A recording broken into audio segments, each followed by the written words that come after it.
It's a major step forward. What the real battle's been for the last week is making sure we protected our small businessman.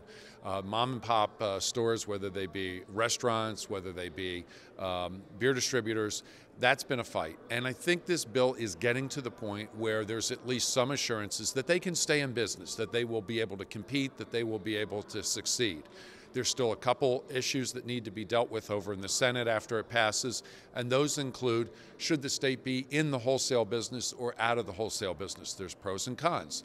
Loss of revenue, if you're out of the wholesale business, which would have to be made up somewhere else, versus the state still being involved in some aspect, as many other states are.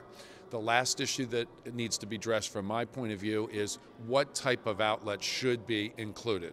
Do you expect to go to a gas station and see beer and wine? Is that something you want? Is that something you don't want? Do you expect to see beer and wine at a large box store?